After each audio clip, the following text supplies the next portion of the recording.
Well, we were discussing about media formulation, and I was telling you that media formulation depends. To make media, you should know cellular yield coefficient, and this was the example table given, wherein you can see different carbon sources, starting from methane, simplest, to glucose, to alkanes. The cellular yield coefficient varies. It is called capital letter Y. It will vary. Next, carbon sources. See, students, there are most important nutrient for in the industry. Most important nutrient for a microorganism in the industry are generally is carbon. So today we will see carbon source.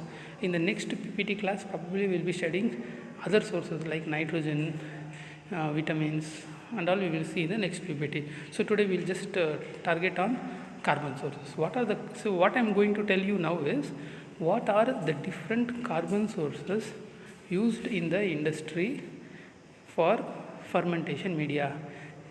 Okay, so what are the different carbon sources means for industry means people will be doing it in large scale.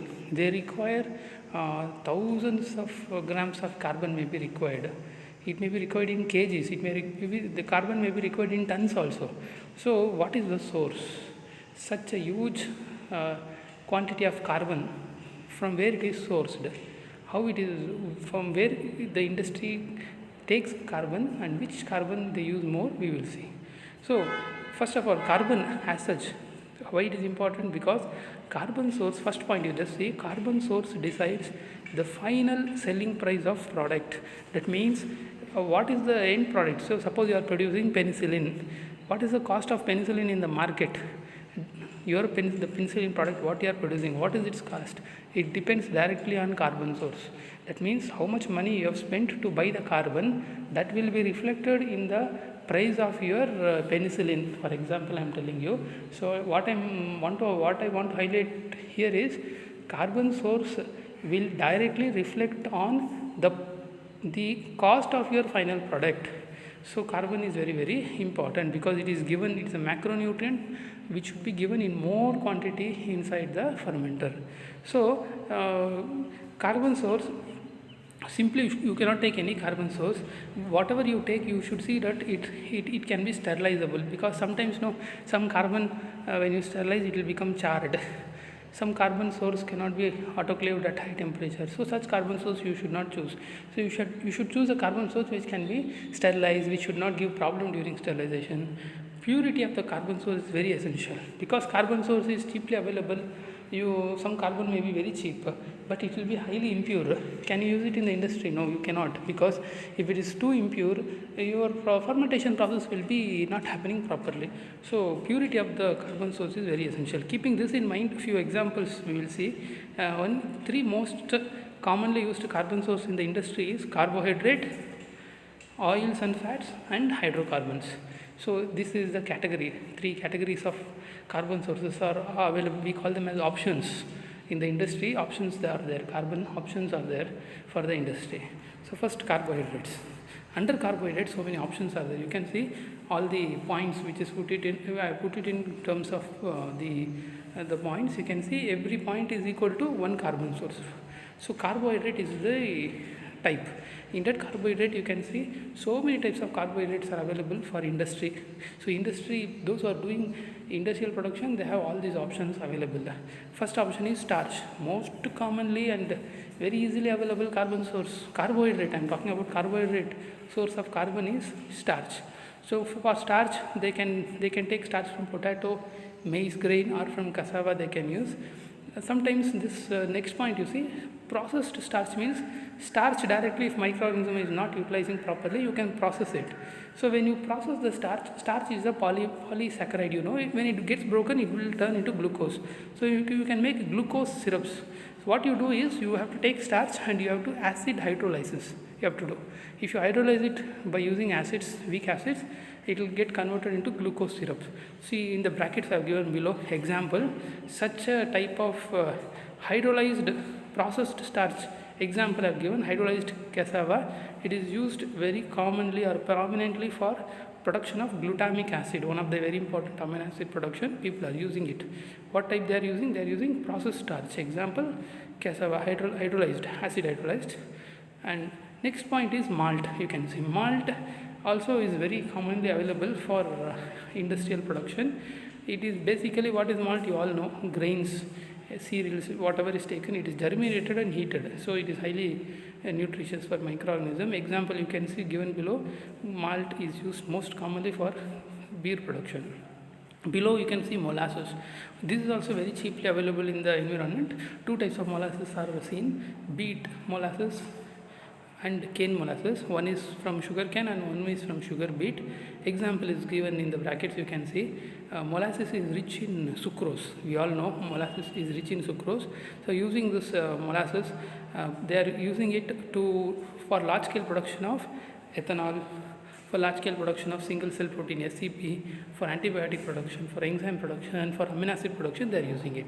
Lactose, next example, it is from milk whey. So dairy industry will produce one waste called as whey, we call it as. This milk whey is rich in lactose and it also can be used as one of the what you call it as carbon source in the industry.